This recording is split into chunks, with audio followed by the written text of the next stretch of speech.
성경 말씀 골로새서 4장 7절로 18절 말씀을 봉독하겠습니다. 골로새서 4장 7절로 마지막 절 18절까지 제가 봉독합니다. 두기고가 내 사정을 다 너희에게 알려주리니 그는 사랑받는 형제요 신실한 일꾼이요 주 안에서 함께 종이 된 자니라. 내가 그를 특별히 너희에게 보내는 것은 너희로 우리 사정을 알게 하고 너희 마음을 위로하게 하려 함이라. 신실하고 사랑을 받는 형제 오네시모를 함께 보내노니 그는 너희에게서 온 사람이라. 그들이 여기 일을 다 너희에게 알려주리라. 나와 함께 갇힌 아리스다고와 바나바의 생질 마가와 이 마가에 대하여 너희가 명을 받았음에 그가 이르거든 영접하라. 유스도라 하는 예수도 너희에게 문안하느니라. 그들은 할례파이나 이들만은 하나님의 나라를 위하여 함께 사역하는 자들이니 이런 사람들이 나의 위로가 되었느니라. 그리스도 예수의 종인 너희에게서 온 에바브라가 너희에게 문안하느니라. 그가 항상 너희를 위하여 애써 기도하여 너희로 하나님의 모든 뜻 가운데서 완전하고 확신 있게 서기를 구하나니 그가 너희와 라오디게아에 있는 자들과 히에라볼리에 있는 자들을 위하여 많이 수고하는 것을 내가 증언하노라. 사랑을 받는 의사 누가와 또 데마가 너희에게 문안하느니라. 라오디게아에 있는 형제들과 num바와 그 여자의 집에 있는 교회에 문안하고 이 편지를 너희에게서 읽은 후에 라오디게아인의 교회에서도 읽게 하고 또 라오디게아로에서부터 오는 편지를 너희도 읽으라. 아키포에게 이르기를 주 안에서 받은 직분을 삼가 이루라고 하라. 나 바울은 친필로 문안하노니 내가 매인 것을 생각하라. 은혜가 너희에게 있을지어다. 아멘.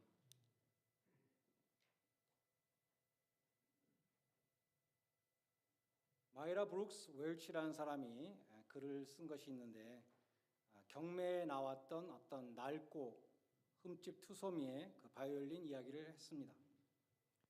경매인은 이 바이올린을 보고 이거는 안 팔릴 것 같다라고 벌써 생각을 했고 그의 예상대로 마지막 응찰은 겨우 3불이었습니다.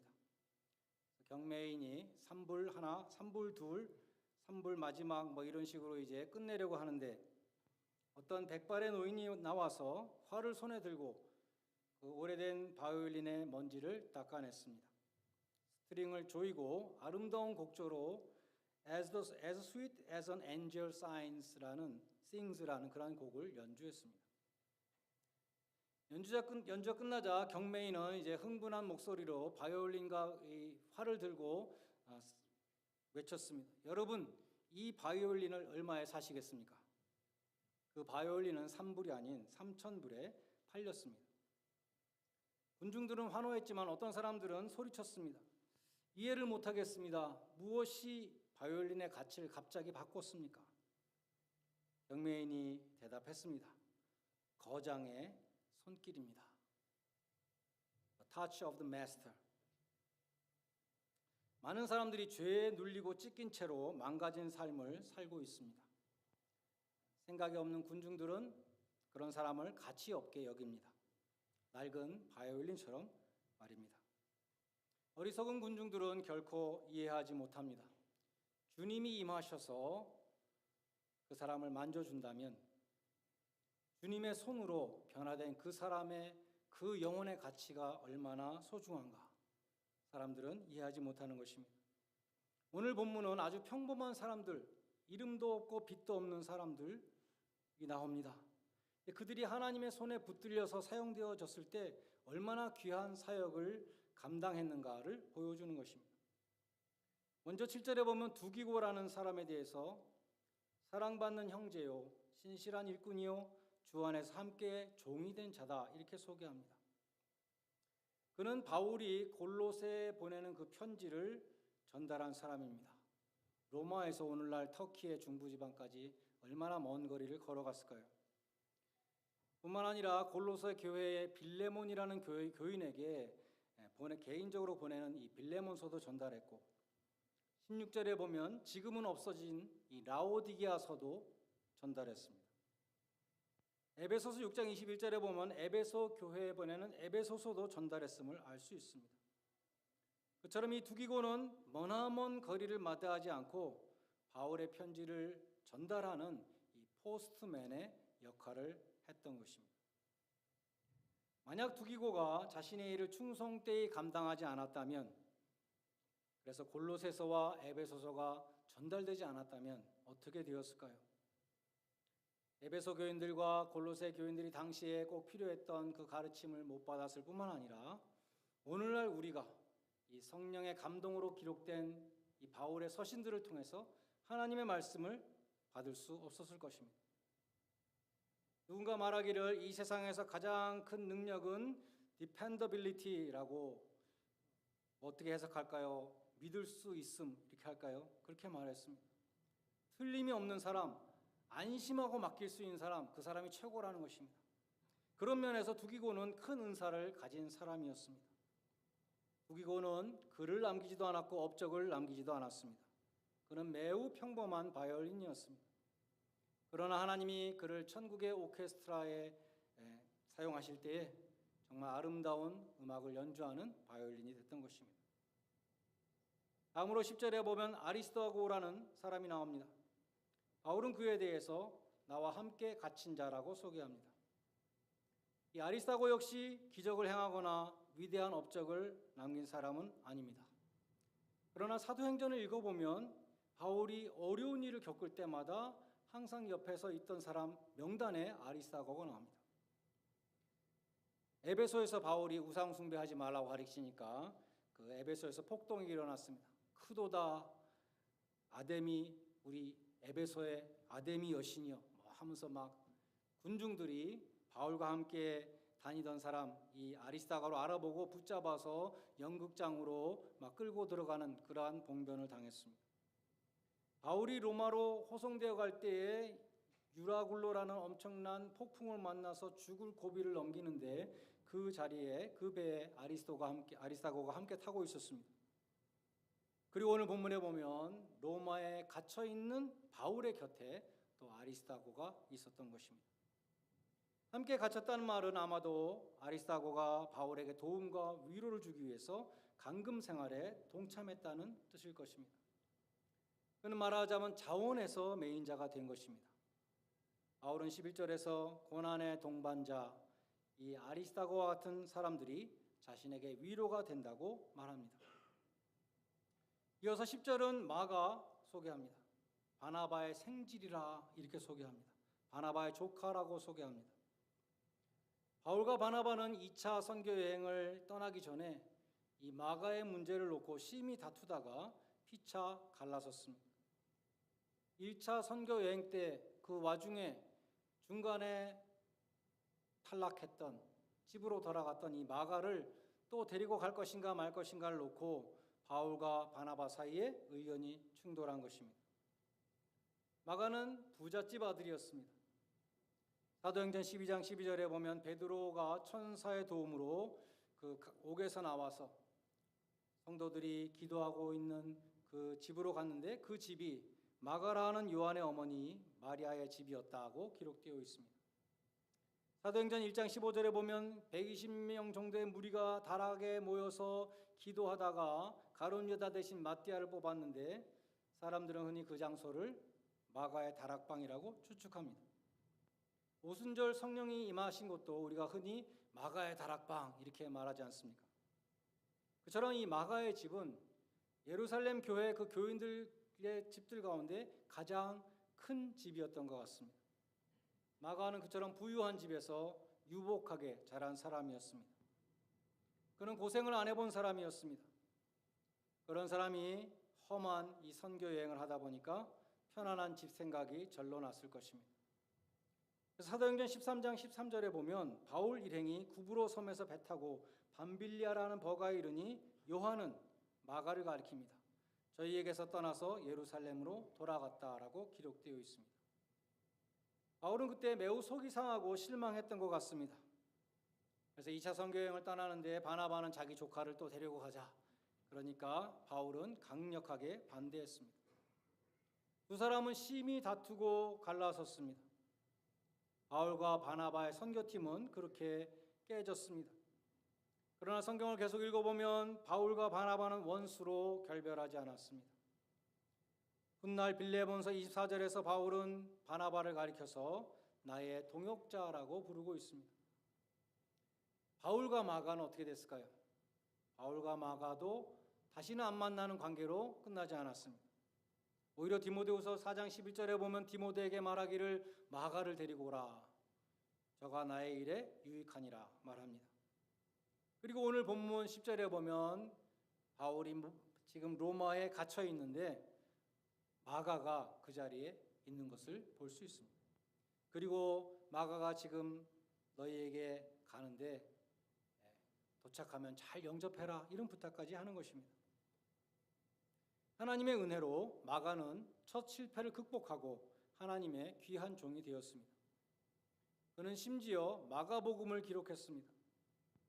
마가는 처음에 하나님을 섬기다가 실패한 사람들에게 용기를 주는 인물입니다.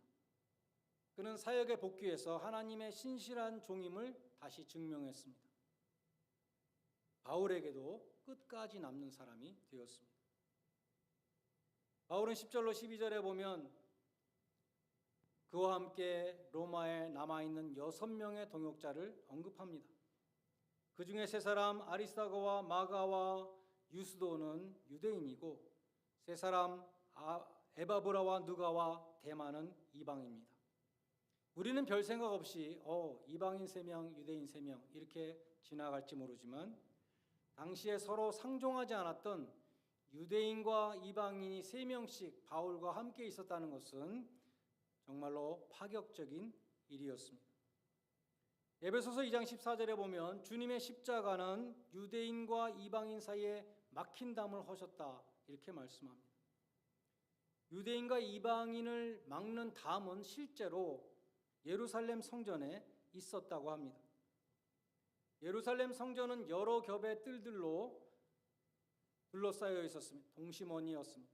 제일 안쪽에 뜰이 있었는데 거기는 제사장의 뜰이라 그래서 레위 지파의 제사장들만 들어갈 수 있었습니다.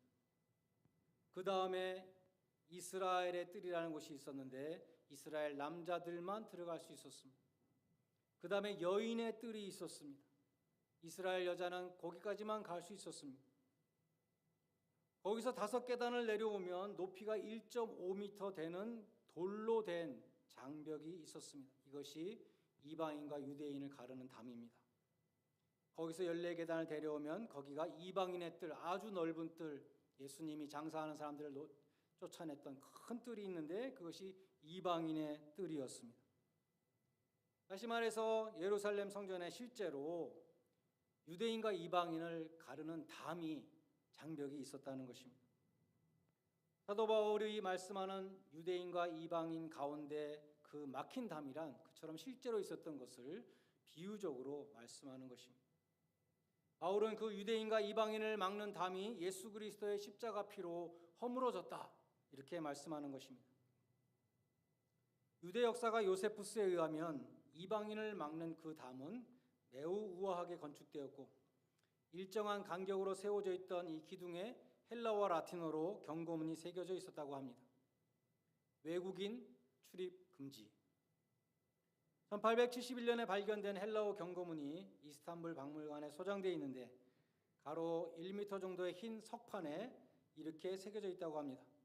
어떤 외국인도 성전 주위의 장벽을 넘어 들어올 수 없다. 누구든지 잡혀서 사형을 당하면 본인 잘못이다. 유대인과 이방인 사이에는 그처럼 넘을 수 없는 담이 있었습니다. 성경 주석가 윌리엄 바클레이는 유대인의 이방인을 향한 그 적개심에 대해서 이렇게 말했습니다. 유대인들은 이방인들을 엄청나게 경멸했다. 유대인들은 하나님이 지옥불의 연료로 쓰려고 이방인들을 창조하셨다고 말했다. 그들은 하나님이 오직 이스라엘만 사랑하신다고 생각했다. 이방 여인이 극심한 출산의 고통에 처해 있을 때에도 도움을 주는 것을 금했다. 그것은 또 하나의 이방인이 세상에 나오는 것을 돕는 일이기 때문이다. 유대인과 이방인 사이의 장벽은 절대적인 것이었다. 유대인 남자가 이방인 여자와 결혼하거나 유대인 여자가 이방인 남자와 결혼하면 그 유대인 남자나 유대인 여자는 장례식을 거행했다. 그런데 요한복음 4장에 보면 예수님은 사마리아 여인에게 복음을 전하셨습니다. 우리는 성경을 읽으면서 그냥 지나가는데 이것이 얼마나 파격적인 일이었는가. 당시 예수님 당시에 유대와 사마리아의 이 적개심은 400년 동안 계속되고 있었던 것입니다.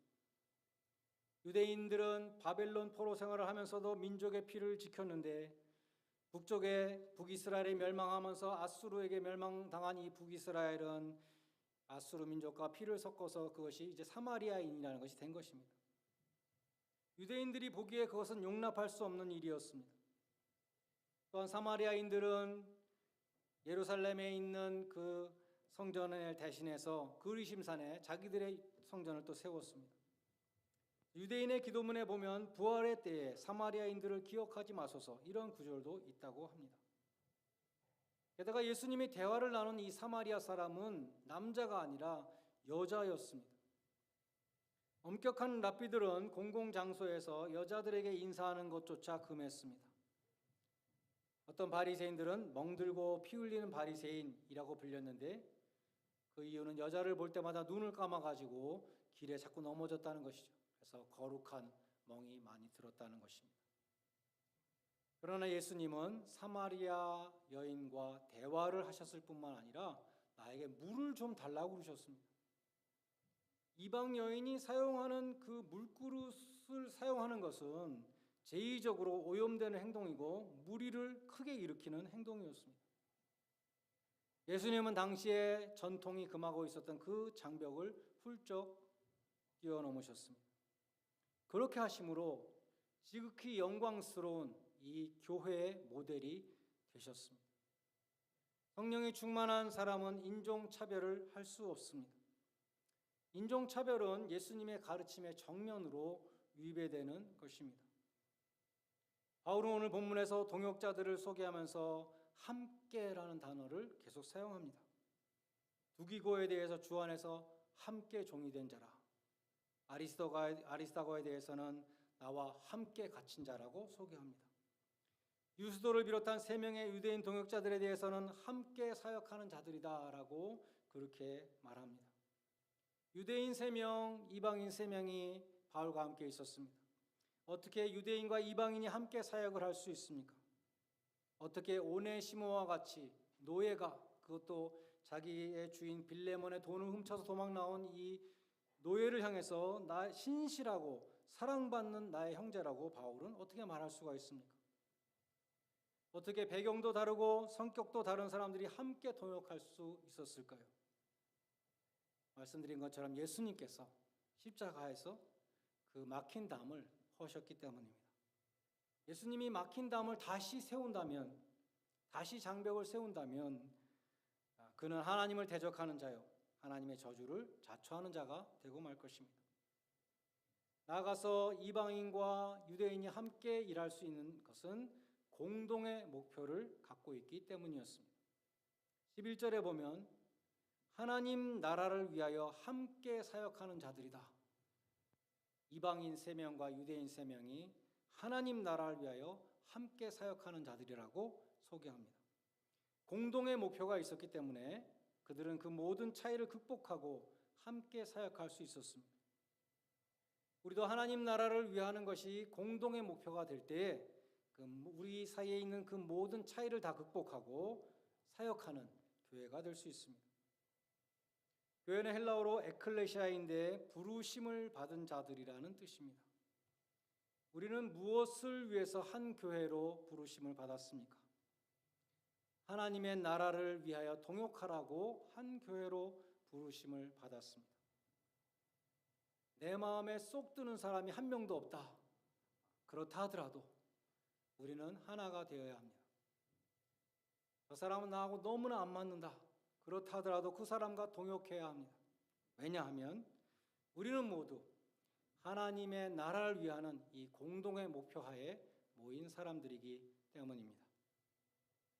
하나님의 나라를 위하는 이 공동의 목표 앞에 모든 벽을 허물고 남자와 여자가, 장년과 청년이, 1세와 1.5세와 2세가, 한국 사람과 미국 사람이 이 모든 차이들을 다 극복하고 두기고와 같이 작은 일에 충성하며 아리스도와 같이 고난에 동참하고 마가와 같이 지난날의 실패를 딛고 일어서는 복된 지체들이 다 되시기를 주님의 이름으로 간절히 축원드립니다. 기도하시겠습니다. 주님, 십자가에서 화목을 이루시고 우리에게 평화를 주셔서 감사드립니다. 저희들이 속한 가정과 직장과 학교와 교회와 또 이 세상에서 저희들도 화평케 하는 자가 되게 하여 주시옵소서. 형제를 향하여 쌓은 담이 있다면 그리스도의 피로 허물어 주시고 모두 함께 주님의 일에 동력하는 은혜를 더하여 주시옵소서. 주님께서 이를 믿고 맡길 수 있는 그러한 종들이 되게 해주시고 그리스도의 남은 고난을 교회를 위하여 감당하는 종들이 되게 하여 주시며 주님의 십자가 옆에 끝까지 남는 종들이 되게 하여 주시옵소서. 예수님의 이름으로 기도드리옵나이다. 아멘. 218장 찬송 부르시면서 헌금하는 순서를 갖겠습니다.